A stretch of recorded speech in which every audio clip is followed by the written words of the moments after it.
बा देवा महाराजा,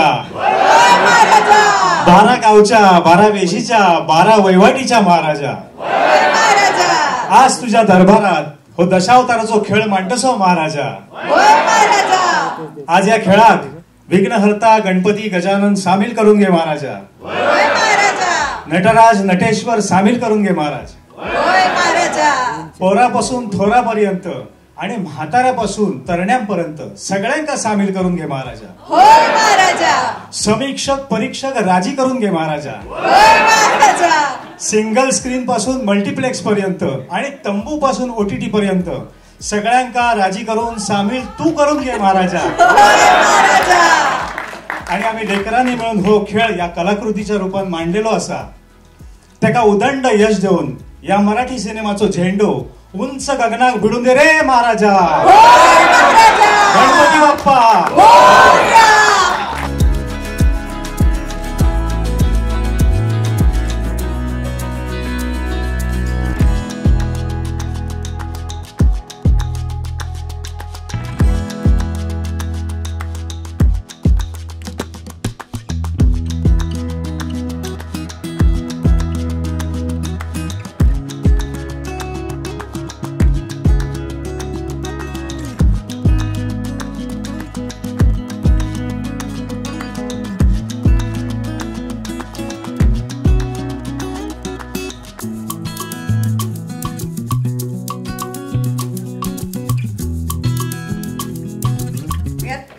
प्रश्न विचारायचा थोडा पर्सनल आहे पण आता मला राहवत नाही म्हणून विचारतेय. आपण कॉलेजमध्ये असताना पैसे कसे बसे साठवून सिटी लाईट मध्ये सिनेमे पाहायला येतो. त्याच सिनेमागृहात आज तुझ्या चित्रपटाचा ट्रेलर इतक्या भव्य प्रकारे दिसणार आहे. तुला कसं वाटतं?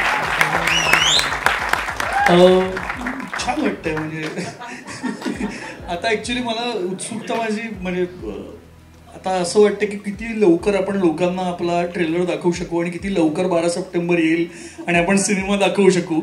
कारण आपण ज्या वेळेला नाटकात काम करत होतो किंवा एकांकिका स्पर्धा करत होतो नंतर हा सगळा प्रवास चालू होता त्यावेळेला प्रत्येक वेळेला असं वाटत असतं की अल्टिमेटली आपल्याला सिनेमा करता यावा, आपला चित्रपट लोकांनी पाहावा आणि तो क्षण अत्यंत जवळ आलेला असताना असं ऍक्च्युली लवकरात लवकर ट्रेलर दिसावा एवढंच वाटतं. तर ते लवकरात लवकर दिसण्यासाठी मी तुझे जे 2 पार्टनर्स आहेत सुजय हंडे आणि ओंकार काटे यांनाही स्टेजवर आमंत्रित. सुबोध च्या डोक्यात आलेली कल्पना, इतकं भव्य सगळं आणि तुमचा भक्कम सपोर्ट, तर तुम्ही तितकेच महत्वाचे आहात या सिनेमासाठी जेवढा सुबोध आहे. तर काय वाटतं? नाही, मला वाटतं की आमच्या भक्कम सपोर्ट पेक्षा एक जी टीम बांधत गेलो त्या सगळ्यांचा सपोर्ट जो आहे त्याच्यामुळे आज आपण इथे आहोत. 14 वर्षांपूर्वी आम्ही जेव्हा ही कंपनी फॉर्म केली आणि एक परिपूर्ण मीडिया हाऊस बनवण्याचं एक स्वप्न बघितलं त्यातला हा महत्वाचा टप्पा आहे ज्याच्यातून भारत म्हणजे फक्त महाराष्ट्रात नाही पण भारतातले सिनेमे जगासमोर आणावेत हा एक प्रयत्न आहे. पण हे सगळं इथे जे सगळे आहेत हजर त्यांच्या सगळ्यांमुळे, सो त्यांचं सगळं श्रेय इथे. 2-3 गोष्टी म्हणजे ही गोष्ट सुचण्यामागचं सगळ्यात महत्वाचं कारण म्हणजे लहानपणीपासून सगळं माझं आजोळ कोकणात आहे, स्वतःचं गाव कोकणात आहे, गुरुच्या आणि माझ्या गावाची सीमा एक आहे, इतक्या मी जवळ. तर लहानपणापासून कोकणातल्या गोष्टी, कोकणातल्या या लोककला, दशावतार हे लहानपणापासून पाहत होतो. आणि मग नंतर ज्यावेळेला स्वतः गोष्टी करायला सुरुवात केली त्यावेळेला हळूहळू लक्षात यायला लागलं की एकांकिका केल्या, नाटकं केली, त्याच्यानंतर ज्यावेळेला जर सिनेमाकडे वळायचंय तर आपल्या मातीतला विषय घेऊन जगासमोर जायला पाहिजे. आणि मला सारखी ही ओरड आजूबाजूला ऐकू येते की मराठी सिनेमामध्ये भव्यता नाही आहे, दाक्षिणात्य सिनेमे खूप ग्रेट होत आहेत. आणि मला नेहमी वाटतं की असं नाही आहे. आपल्याकडे मराठीमध्ये खूप चांगला कॉन्टेंट खूप काळ होत आलेला आहे. मराठी चित्रपट म्हणजे भारतीय चित्रपटसृष्टीची सुरुवात मराठी माणसाने केली, त्यानंतर अनेक पिढ्या मराठी माणसांच्या, मराठी दिग्दर्शकांच्या, मराठी कलाकारांच्या झाल्या ज्यांनी भारतीय चित्रपटसृष्टीत मोठं योगदान दिलं. आणि त्यानंतरही आता सतत आपली कंपॅरिझन इतर राज्यातल्या चित्रपटांबरोबर होणं गरजेचं आहे असं मला वाटत नव्हतं. पण त्याच वेळेला मी हा विचार करत होतो की असं काय आहे की ज्याच्यामुळे मराठी चित्रपटांकडे पाहण्याचा दृष्टिकोन आपण बदलू शकू. आणि मग मला लक्षात आलं की ही जी भव्यता लोक म्हणतात ती महाराष्ट्रातल्या निसवायचं नाही. मग असं अनेक वेळेला होतं की मराठी चित्रपटांची बजेट्स कमी असतात म्हणून आपण ते पोहोचवू शकत नाही वगैरे ही कारणं दिली जातात. मग आम्ही विचार केला की नाही, जर केवळ हेच कारण असेल तर जे जे आपल्याकडनं होणं शक्य आहे मराठी सिनेमा हा जागतिक तोडीचा करण्यासाठी, आणि पुन्हा एकदा हा काही भाषांच्या वादाचा प्रश्न नाही आहे, पण जर आपल्या मातीतली गोष्ट ही मराठी भाषेत सांगणं ही गरज असेल तर मराठी भाषेतच हा सिनेमा व्हायला पाहिजे आणि मराठी भाषेतला सिनेमा हा जागतिक स्तरावर पोहोचला पाहिजे.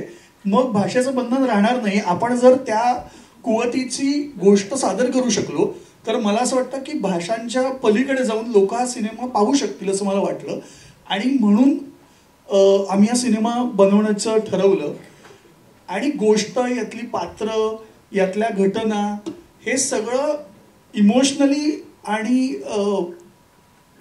रूढी परंपरा त्यातल्या ज्या आहेत या जगात कुठेही गेल्या तरी त्या इमोशन्स आणि त्या रूढी परंपरा सारख्या असतात. त्यामुळे मला वाटलं की ही गोष्ट युनिव्हर्सल आहे आणि म्हणून आम्ही हा सिनेमा बनवायचं ठरवलं. आणि खरं तर सुबोधचे आभार मानतो आणि या तिघांचे आभार मानतो, कारण ही गोष्ट म्हणजे मी नटरंग केला तेव्हापासून अनेकांनी कोकणात विचारलं की आपल्या मातीचं कधी करणार तू, पण तशी संधी येत नाही, कारण तसा दिग्दर्शक, तशी गोष्ट यावी लागते. त्यामुळे सुबोधने जेव्हा पहिल्यांदाच सांगितलं तेव्हा मी म्हटलं मी नाही म्हणायचं काहीच नाही प्रश्न, की मी कधीपासून सुरुवात करायचं. आणि इतकं त्याचं स्क्रीन प्ले त्याने जो केला होता लागले सर, या वयात सुद्धा तुम्ही क्वालिफिकेशन झालं नाही. अगदी प्रामाणिकपणे सांगायचं तर मी आता खरोखरच प्रेक्षक म्हणून बघितलंय, म्हणजे नट मी ह्याच्यामध्ये आहे हे विसरून गेलो.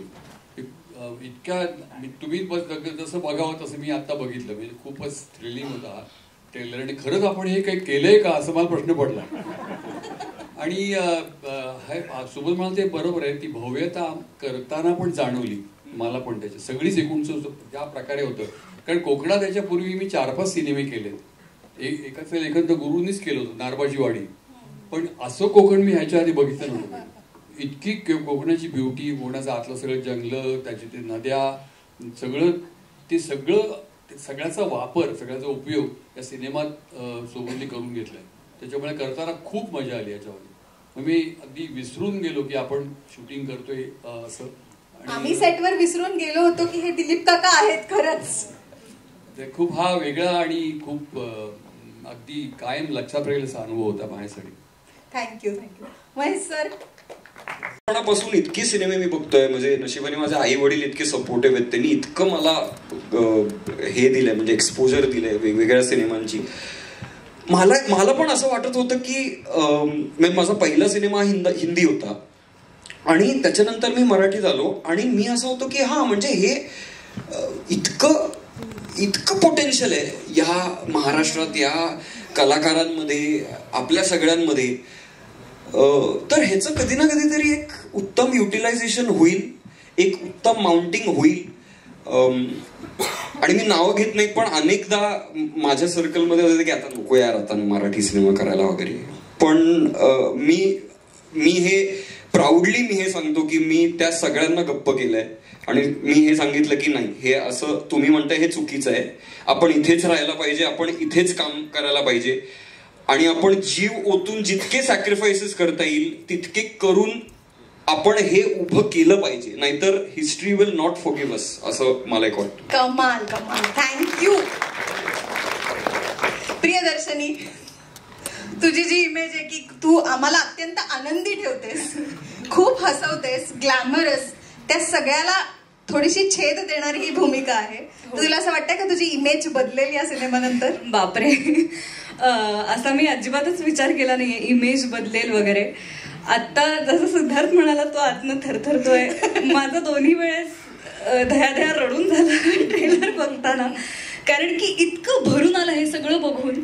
आणि त्यानंतर ही जाणीव होणं की आपण या सिनेमाचा भाग आहोत आणि या प्रोजेक्टचा भाग आहोत. तर खूप थँकफुल आणि ग्रेटफुल वाटते आत्ता या क्षणी. हीच मेन भावना आहे. बाकी तर म्हणजे सगळे इथे उभे आहेत तर सिनेमाबद्दल मी काही वेगळं सांगायला नको. आणि सगळ्यांनी ट्रेलर बघितला त्यामुळे trailer speaks for it self. Trailer पाहून प्रेक्षक 100% थिएटरमध्ये येतील याची खात्री ट्रेलर देतोय आणि याची जबाबदारी सगळ्यांनी घेतलेली आहे. तर पुन्हा एकदा मला ओंकार, सुजय आणि सुबोध या तिघांचेच आभार मानायचे आहेत आणि विशेषतः सुबोधचे, कारण की त्याने खूप हट्टाने माझ्या कास्टिंगवरती भर दिला आणि त्याच्या डोळ्यातला विश्वास हा खूप काय अशॉरिटी देणारा होता. तर मला वाटतं इमेज ब्रेकिंग माहीत नाही, पण ऍक्टर म्हणून कुठेतरी अपग्रेड झाल्यासारखं वाटतं या प्रोजेक्टमधनं पास होताना, आणि माणूस म्हणून पण कुठेतरी अपग्रेड झाल्यासारखं वाटतंय, कारण खूप खूप स्वप्नपूर्ती झाली आहे. म्हणजे की लोकांबरोबर एकाच प्रोजेक्ट बकेट लिस्ट मध्ये असे अरे टक टक टक टक टक टक अशा अनेक गोष्टी झाल्यात. त्यामुळे ते आहेच. आणि कोकणाशी इतक्या जवळचा संबंध आधी आला नव्हता, तर तो या निमित्ताने आला. आणि मला वाटतं इथली सगळी मंडळी एकमेकांना साधारण नको आता बोलायला नका लागू पण शिकले थोडंफार. आणि ही सगळी मंडळी एकमेकांना अशी खूप वर्षांपासून ओळखणारी आहेत, तर यांच्यात मीच कुठेतरी एक हॅलो हाय नमस्कार अशी होते. तर या निमित्ताने मी पण या फॅमिलीला जॉईन झाली आहे, ज्यांच्यामध्ये अनेक वेगवेगळ्या फॅमिलीज आहेत. तर याचाही खूप आनंद आहे आणि अभिमान आहे. आता सर म्हणाले होते की दशावतारी मी प्रत्यक्ष पाहिलेलं नाही. इथं पण बरेच जण असतील ज्यांनी दशावतार प्रत्यक्ष पाहिलं नाही. याला कारण आहे, तुम्ही जर पाहिलं तर रामदास स्वामींच्या दासबोध मध्ये दशावताराचा उल्लेख आहे. 800 वर्षापूर्वीपासून दशावतार कला आहे. आणि दशावतार कलेची आयु मर्यादा कुणीही सांगू शकत नाही. एक व्यावसायिक नाटकाचे आयुष्य मर्यादा तुम्ही सर्व सांगू शकता, चित्रपटाची सांगू शकता, पण दशावताराची कोणी सांगू शकत नाही. पण कुणापर्यंत ती पोहोचली नाही सर्व प्रांतात, याला कारण दशावतारी कला तिला जोपासणारे कलाकार त्यावेळेपासून आजपर्यंत याच्यावर कोणी केव्हा सिनेमा बनविलाच नाही. पण आज खरोखर मला आमचं दशावतारी कला आणि कलाकारांचं भाग्य की ही कला 12 तारीख नंतर आपल्या भारतातच नव्हे संपूर्ण जगात या ठिकाणी पोहोचली आहे. आणि विशेष मला एवढा आनंद झाला की मी आज खूप वर्ष दशावताराच्या माध्यमातून कामं केली, पण माझं नशीब असं आहे, भाग्यवंत आहे की मांजरेकरजी सर, दिलीप काकाजी सर आणि इतर सर्व समवेत या चित्रपटात दशावताराच्या माध्यमातून नसून मला आगळी आणि वेगळी भूमिका दिल्याबद्दल खानोलकर सरांचा मी आभारी आहे. तरीही नवीन दिग्दर्शकाबरोबर काम करायला कसं वाटलं? नवीन विचारसरणी, नवीन पद्धतीचं सगळं. नमस्कार. खरं म्हणजे मला आधी ह्याचा रोल विचारलेला, बेर्डेचा, पण मी म्हटलं नाही. आधीच सांगून टाकलं मी तरुण आहे, म्हणून थोडा गेटअप बिटअप करून मग मी इन्स्पेक्टर करतो. पण एकतर मी कोकणातला आहे, म्हणजे मला पण काही कारण लागतं फक्त कोकणात जायला. त्यामुळे हा पहिलं मला अजितचा फोन आला, करशील का? म्हटलं करीन ना नक्कीच. आणि मला वाटलं छोटासा रोल असेल, पण रोल सबस्टॅन्शियल होता. आणि मी काही नाही, मी कोरी पाटी घेऊन गेलो. मी तुम्हाला भेटलोही नव्हतो याच्या आधी, पण एकदा सेटवर गेलं का कळतं ना, आपल्याला इरिटेशन लेवल त्याच्यावरती ठरवून असतं की डिरेक्टर आणि प्रोडक्शन कसं आहे. हो, मग ते अजिबात मी इरिटेट झालो नाही. म्हणजे दे वर व्हेरी व्हेरी वेल प्रिपेअर्ड. आणि कुठे कॉम्प्रोमाइज नाही केलं त्यांनी या सिनेमात. काय होतं की मराठी सिनेमा म्हटल्यावर अर्ध ती कॉम्प्रोमाइजच असतं. म्हणजे स्क्रिप्टमध्ये वरती लिहितात कॉम्प्रोमाइज, नंतर स्क्रिप्ट लिहितात. पण इथे तसं नव्हतं आणि खूप मजा आली शूटिंग करायला. आणि कोकणात आहे त्यामुळे काही एक तर खाण्यापिण्याचे आबाळ नसतात कोकणात, त्यामुळे ते. आणि हा आपला जो फॉर्म आहे वर्षानुवर्ष चाललेला, कुठेतरी तो सिनेमाच्या माध्यमातून येतोय लोकांपुढे. आपलं कल्चर, आपलं हे लोकांसमोर येणं खूप गरजेचं होतं. आणि ते इतक्या ब्रिलियंटली यांनी मांडलंय ना की ट्रेलरवरनाच हा पिक्चर सुपरहिट आहे. आणि मला माहिती आहे सिनेमा काय, त्यामुळे तुम्हाला तो नक्कीच आवडेल. आणि खूप मजा आली काम करताना. आणि हे फ्युचर आहे सिनेमाचं, ही जी पिढी आहे ती, आणि he will be one in the four front, याची मला खात्री आहे.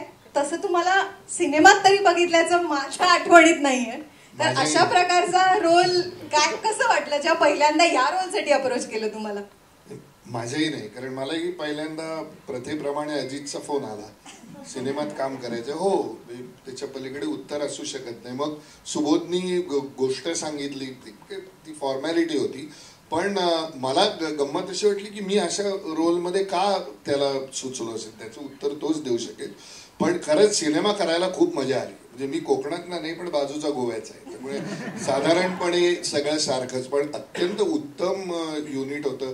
काम करायला खूप मजा आली. आणि आता सगळे जे म्हणतायत ना ते सगळ्यात महत्वाचं मला असं वाटतं की आत्ता जो काळ आहे, तुम्ही फक्त सिनेमा नाही तर तुम्ही कथा, कादंबरी या कुठल्याही क्षेत्रात जा, जमिनी आहेत ही अत्यंत महत्वाची गोष्ट आहे. कारण तुम्ही महाराष्ट्रात जर आता बघितलं तर इकडचे म्हणजे कथा लेखक किंवा ही सगळी मंडळी खरं तर मुंबई पुण्याची नाहीच आहे, ती आतल्या मुंबईच्या आतल्या भागातली आहेत. आणि त्यामुळे ते मातीत शिरून म्हणजे जे काम एकेकाळी श्रीला पेंडसेंनी केलं ती आता हे करतायत. आणि त्या पद्धतीचा हा जे चित्रपट आहे याची खात्री आहे. आणि हा सर्व स्तरातल्या लोकांना आवडणार, कारण चित्रपट हा नुसताच मातीतला नाही तर त्याच्यात उत्कंठा आहे, त्याच्यात व्यक्तिरेखा आहे, त्याला उत्तम कथानक आहे आणि अतिशय सक्षम अशी त्याची मांडणी आहे. म्हणून हा चित्रपट सर्व लोकांना आवडेल आणि तो मोठ्या प्रमाणात बघितला जाईल. आणि या चित्रपटाचा मी भाग आहे, त्याबद्दल सुबोध आणि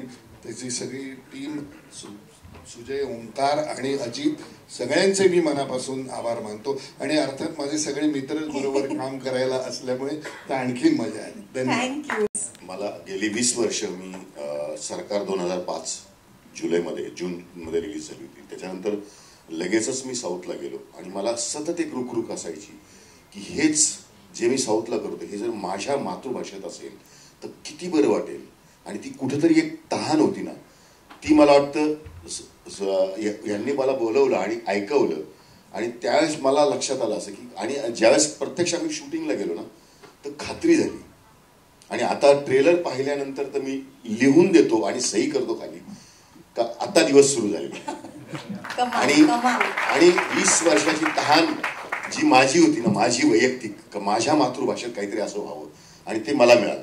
सर थँक्यू सगळ्यांसाठी, सगळे माझे सहकारी आहेत, कलाकार सगळ्यांना. कारण सगळ्यांनी इतकं प्रेमाने आणि इतकं मिळून मिसळून म्हणजे शूटिंग करतोय असं वाटलंच नव्हतं आपल्याला, कधीच नाही वाटलं का शूटिंग करतोय आम्ही. तो एक असा एक उत्सव होता आणि तो आता साजरा होतोय आणि तो सगळ्यांना आवडणार आहे, खात्री आहे. लोकांच्या मनात जे आहे तेही सगळे बोलून गेले, आता बोलायचं काही शिल्लक राहिलेलं नाही. फक्त एवढंच आता एक सस्पेन्स होता या चित्रपटाबद्दल, तो मी आता उघड करतो. नाही आम्हाला ती फिगर कळली आहे, पण आता हा चित्रपट एवढा चालणार आहे की अशोकला मला सांगायचं आहे की आता तो 1500ची तयारी ठेव, 1500 कोटीची. त्यामुळे आमचं मानधन पण वाढत आहे. तरी एकदा आसपासचं विचारते की किती कल्ला केला तुम्ही सगळं. नाही, तू मेनन आहेस, तू मल्याळी आहेस. मुळात मल्याळम सिनेमा सध्या म्हणजे इतका पॉप्युलर आहे, हे असताना पण तू सातत्याने मराठीत काम करतोयस. आणि हा सिनेमा तर फक्त मराठी नाही, मालवणीही आहे त्याच्यात. तर कसं काय म्हणजे जमवलंयस? आय थिंक मी एकमेव कलाकार आहे केरळचा ज्यांनी अजून मल्याळम सिनेमामध्ये एंट्री घेतली. पण नो रिग्रेट्स. पात्र जे आहे त्याचा या नाट्यकलेशी तसा संबंध येत नाही, पण बघायची इच्छा खूप होती. सो तुम्हाला तिघांचेही खूप आभार, तुम्ही आम्हाला ही कला दाखवली. आणि सुबोध सर, युगंधर सर, सगळ्यांचेच खूप आभार, त्यांनी माझी या सिनेमासाठी निवड केली. कारण एवढा भव्य दिव्य ऐतिहासिक सिनेमाचे आपण भाग आहोत, ही गोष्टच खूप माझ्यासाठी अभिमानास्पद आहे. त्यात माझं लहानपणापासूनच स्वप्न होतं की मला दिलीप काकांसोबत एकदा तरी काम करायचंय. कारण त्यांना घाबरण्यापासून थेट त्यांच्यासोबत काम करण्याचं स्वप्न बघत होतो मी. आणि पहिला सीन त्यांच्यासोबत होता माझा शूटिंगच्या दिवशी, आणि खूप घाबरलेलो होतो, पण त्यांनी खूप छान सांभाळून घेतलं मला. सगळ्यांसोबत माझा पहिला सीन जो होता त्याच्यामध्ये मी जनरली घाबरलेलोच होतो. आणि तुझा रोलही खूप म्हणजे कळेल लोकांना. मी अजूनही घाबरलेलोच आहे, मग मी रिलीज पर्यंत घाबरलेलोच असणार. त्यामुळे तुम्ही सदान कदा मी सिनेमात मी घाबरलो आहे. तर खूप उत्कृष्ट ट्रेलर आहे. ट्रेलर बद्दल तुम्हाला सिनेमाबद्दल कळलेलंच आहे, सगळ्यांनी सगळं बोललेलंच आहे, माझ्याकडे बोलायला काहीच राहिलेलं नाहीये. आणि त्यामुळे आवर्जून सिनेमा बघा 12 सप्टेंबरला. धन्यवाद. मीही कोकणातली आहे आणि आतापर्यंत सोशल मीडिया प्लॅटफॉर्मवरती वगैरे किंवा कार्यक्रमांमधून शास्त्रीय संगीत असेल किंवा लोकगीतं असतील बऱ्यापैकी प्रेक्षकांनी ऐकलेली आहेत. पण ह्या चित्रपटाच्या निमित्तानं माझं पहिलं प्लेबॅक आहे, एक प्रेमगीत मी ह्याच्यामध्ये गायली आहे. आणि त्यामुळे मी एबी सरांचे, गुरु सर तुमचे मनापासून आभार मानते. आणि सुजय, सुबोध इतक्या कमाल उत्कृष्ट कलाकृतीचा एक भाग मी झाली याचं मला खरंच खूप एक समाधान आहे. आणि खरंच मला बरं वाटते की अरे इतक्या छान कलाकारांसोबत आपल्या मातीतल्या काहीतरी येत आहे बाहेर, तर त्याचा मी एक छोटासा भाग आहे. तर गाणं लवकरच येईल, त्यामुळं कमाल कमाल. मला सांगितलं की आम्ही एका महिन्यात चाललोय, म्हणजे शूट करतोय. म्हणजे मला कळलं नाही मग कशाला भेटायला आले. तेव्हा मला कळलं की आता आम्हाला डिसिजन घ्यायचा आहे की आम्ही ह्याचा पार्ट व्हायचा की नाही. दे वर काइंड इनफ की आम्हाला बोलावलं त्यांनी शूटवर आणि चांगला आदर तिथं झाला. पण म्हणजे 2 राऊंड झाले आमचे. मी सेकंड राऊंडला गेलो. माझी आधी जी टीम गेलेली त्यांनी मला सांगितलं की ज्या प्रकारे ज्या प्रोफेशनली जे होत होतं शूटला ते इतकं ऐकून मी एवढा इम्प्रेस झालेलो की मी पण आलो, मला पण बघायचं असं झालं ते. आणि मला वाटतं संध्याकाळपर्यंत सुजयने त्याच्या अनुभवाचा फायदा घेत प्रॅक्टिकली डील क्लोज केलेली 4 असं झालेलं. मला वाटतं आपण नेहमीच म्हणतो की आपल्या मातीतले सिनेमे व्हायला पाहिजेत. आपण साऊथकडे बघतो OTTमुळे प्रेक्षकांचा एक त्यांची जी अभिरुची झालेली आहे ती जरा प्रगल्भ झालेली आहे आणि त्यांच्या अपेक्षा वाढलेल्या आहेत. आणि ही टीम ही अपेक्षा पूर्ती करतील असं मला खूप कॉन्फिडन्स आहे. चित्रपट आम्ही पाहिलेला आहे आणि म्हणजे मला आहे ना एक सांगावंसं वाटतं. मी मलाच म्हणजे हे उदाहरण देत राहतो की सचिन तेंडुलकर पाकिस्तानला गेलेला आणि त्याचं नाक फुटलेलं. सचिन तेंडुलकरचं पण नाक फुटतं असं मी म्हणतो, पण त्याने त्याच दौऱ्यावर अब्दुल कादरला 4 सिक्सर मारलेले. सुबोध आणि टीम तो इतिहास रिपीट करणार त्या पिक्चरने असं मला खूप वाटतं.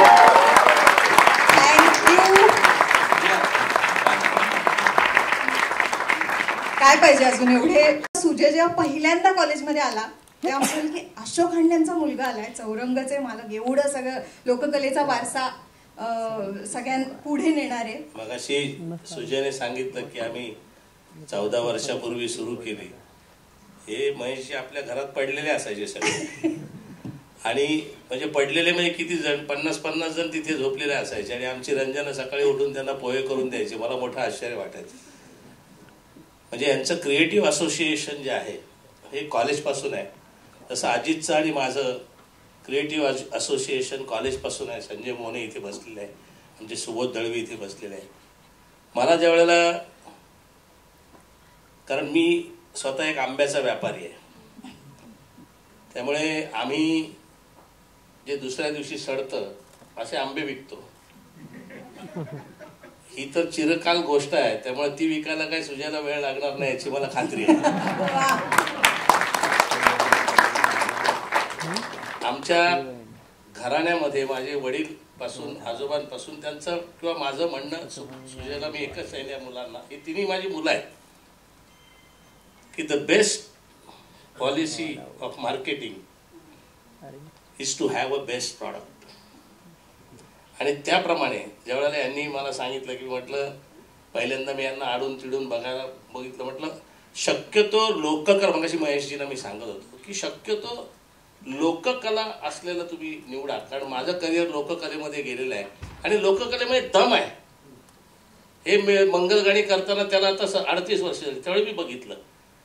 आणि सुजय म्हणाला नाही सुबोधने चांगलं लिहिलंय. चांगलं लिहिलंय म्हणजे काय लिहिलंय. आणि मग तुम्हाला मी सांगतो, मी हा चित्रपट अजून बघितलेला नाहीये, पण सुबोधने ज्यावेळी मला तो सांगितला ना त्यावेळी मी संपूर्ण चित्रपट बघितला आणि मी तिघांनाही प्रॉमिस केलं की म्हणजे पैसे उधळू नका पण कुठेही कॉम्प्रोमाइज करू नका. थोडे जास्तच खर्च केलेत त्यांनी, तो भाग वेगळा.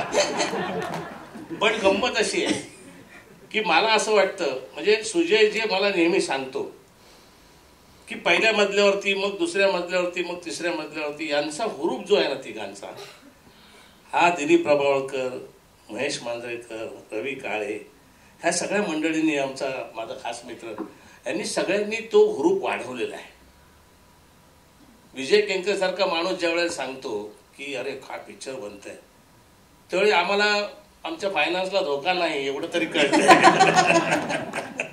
किंवा भरत जाधव मला मध्ये नाटकासाठी भेटला, अरे काय अशोक काय टेकिंग केलंय, काय एफर्ट्स घेतलेत. तेव्हा मला असं वाटतं की हा चित्रपट सुपर डुपर हिट आहे हे असं मी आज सांगतो. पहिला सांगणारा मी माणूस होतो हे इतिहासात नोंद व्हावी म्हणून मी सांगतोय. कारण इथे सगळे सुपर डुपर हिट माणसं बसलेली आहेत. आज कोइन्सिडन्स असा आहे की महेश मांजरेकर यांचं निदान पिक्चर चौरंगच्या ऑफिसमध्ये सुरू झालं आणि आज आमच्या चित्रपटासाठी आम्ही महेश मांजरेकर आमच्या सोबत आहेत पहिल्या पिक्चरसाठी. हा एक विशेष योगायोग आहे. संजय मोने, अजित भुरे वगैरे आम्ही तर कॉलेजपासून एकमेकांशी क्रिएटिव्हली असोसिएट आहोत. आमची मैत्री काय शेळोप्याच्या गप्पाची कधीच नव्हती, नेहमी क्रिएटिव्हच होती. तेव्हा मी तुमच्या सगळ्यांचं स्वागत करतो. तुमचं सगळ्यांचं सहकार्य मगाशी सुजयने सांगितलं ते अगदी करेक्ट आहे. एवढी बॉन्डिंग टीम आहे ना आताच्या नवीन पिढीमध्ये दिसत नाही. कोणीतरी कर्मचारी आहे, कोणीतरी एडिटर आहे, कोणीतरी आहे म्हणून ते सगळे बॉन्डिंग नाही आहेत. हे कलाकार सुद्धा इतके बॉन्डेड झाले जातात या प्रोडक्शनशी आणि ओशन फिल्मशी. मला तुमच्या तिघांचा अभिमान वाटतो. आता या वेळेला आपण काय 15 कोटीची, मला 15 कोटी सांगितले ना म्हणून मी सांगतो. माझ्याकडून घेताना 15 कोटी, पुढच्या वेळेला 1500 कोटीची फिल्म जरी बनवायची ठरली तर मी तुमच्या बरोबर आहे. धन्यवाद. हा, आणि माझा तो जावई आहे सोबत. परंतु तुम्हाला खरंच सांगतो, अशोक म्हणाला त्याप्रमाणे की सुजय आणि ओंकार हे सुद्धा खरंच ही 3 मुलं आम्हाला मुलांसारखी आहेत. म्हणजे त्यांनी ज्या पद्धतीने मेहनतीने हे सगळं केलं आणि त्यांना मी जॉईन झाल्यानंतर ही जी माझी सगळी मित्रमंडळी माझ्यासाठी एका फोनवरती काम करायला तयार झालेली आहेत. महेश असेल, सुनील, दिलीप, कारण ही सगळी असे गेली कित्येक वर्ष आम्ही एकत्र. सिद्धार्थ तर माझ्याबरोबर पहिल्या नाटकात होता. ही सगळी मंडळी माझ्याबरोबर अभिनय तुझ्या वडिलांबरोबर मी पहिलं नाटक केलं होतं. मुंबईमध्ये त्यांचे स्लाइड्स होत्या. तर अशा पद्धतीने एक सगळ्यांना जोडत जाऊन, आणि सगळ्यात महत्वाचं अजून मला वाटतं की या ठिकाणी जे सहस्रबुद्धे साहेब आहेत, आदित्य जोशी आहेत आणि दुबे साहेब आहेत, कसं असतं शेवटी फायनान्शियल सपोर्ट हा सगळ्यात महत्वाचा असतो. आणि अशा मोठ्या चित्रपटांसाठी असे खंदे समर्थक मागे उभं असणं हे फार महत्वाचं असतं. गुरु ठाकूर, मी तुझे विशेष आभार मानतो, कारण त्यांनी ज्या पद्धतीने ती गाणी लिहिली आहेत, संवाद लिहिले आहेत आणि त्याने एक रोलही केला पाहिजे. एक सरप्राईज आहे तुम्हाला. तर अशा पद्धतीचं सगळं एक छान घडून आलंय. गेले वर्षभर या सगळ्या मुलांनी खूप मेहनत घेतली आहे. आता फक्त तुमच्या सगळ्यांचा आम्हाला पाठिंबा हवा आहे. That's all. Thank you very much.